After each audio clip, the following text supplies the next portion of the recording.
Hello everyone, आपका स्वागत है हमारे नई वीडियो में। दोस्तों, आज मैं आप लोग का बीच में फिर से एक बार आ रखा हूँ। आज मैं बात कर रहा हूँ झारखंड में जो ईडी ने 35 करोड़ रुपए जो बरामद किए हैं, उस मैटर में आखिरकार कि जो बरामद किए हैं ये पैसा है किसका, ये पैसा कहाँ से आया। और ये जो बताया जा रहा है कि मंत्री जहांगीर आलम के ऊपर में जो सीधा तौर पर अगर निशाना लगाया जा रहा है कि ये पैसा हो ना हो कहीं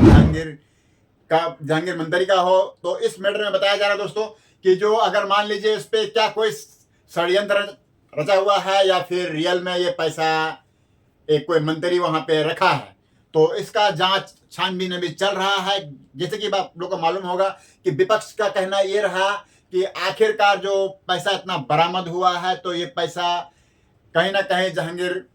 आलम का है, तो उसे तुरंत गिरफ्तार किया जाए और उसके ऊपर में सख्त से सख्त कार्रवाई किया जाए। तो आखिरकार ये जो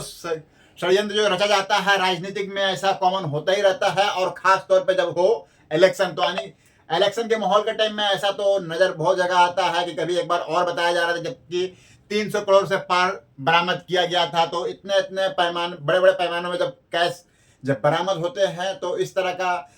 आलोचना देख करके समझ में आया था कि अगर इस पैसा को अगर विकास में अगर लिया जाता तो आखिरकार देश का हाल कुछ और होता, जो कि अभी हमारे पास में जो हालात है ऐसा हालात नहीं रहता है। तो जैसे कि दोस्तों बताया जा रहा है कि इस तौर पे अगर कुछ मीडिया कर्मचारी ने जब पूछे हैं जहांगीर आलम को, तो मंत्रियों ने सब तौर पे यह बताया गया है कि ये जो पैसा उसके पास में कहाँ से है, आखिरकार कहाँ से आया। उन्होंने भी ये चौंकाते हुए अपना नजरिया साफ करते हुए बताया कि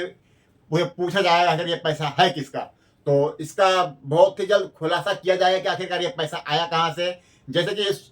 बहुत ही पैमाने से पता चल रहा है ये बात का कि एक टेंडर का पैसा है, जो कि टेंडर में जो लगाया जाता है वो नहीं लगाया करके ये पैसा को यहाँ रखा गया है। और जिस कमरे में इतने बड़े पैमाने में पैसा मिला है, वहाँ का निजी निवासी, लोकल निवासी का पूछा जा रहा था कि आखिरकार इसमें जो इतने इतने बड़े में पैमाने पैसे थे क्या आपको पता था? तो बोला मुझे खुद पता नहीं, ये घर किराए में दे रखा था और इसमें जो जिसने किराए पे ले रखा था वो एक आम साधारण सी गाड़ी में आना जाना कर रहे थे और लगभग स्कूटी पे आना जाना कर रहे थे। उससे कोई रईसिया ना कोई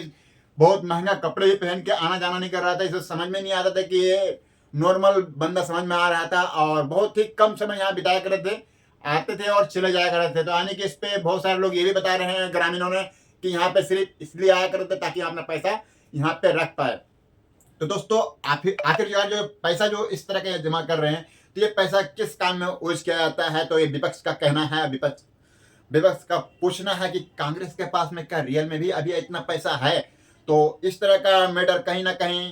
इसमें बहुत ही बड़ा संदेह करता है कि अगर कांग्रेस के पास में भी इतना अगर पैसा है तो फिर वो अपना चुनाव में खर्चा क्यों नहीं कर पा रहा है? या फिर ये भी एक कोई षड्यंत्र रचा गया है कि कहीं ना कहीं हम क्या कहना चाह रहे हैं आप समझ ही सकते हैं दोस्तों। तो चलिए दोस्तों, मिलूंगा फिर आप लोग का बीच में ऐसे ही कोई न्यू वीडियो के साथ। तब तक के लिए गुड बाय, टेक केयर।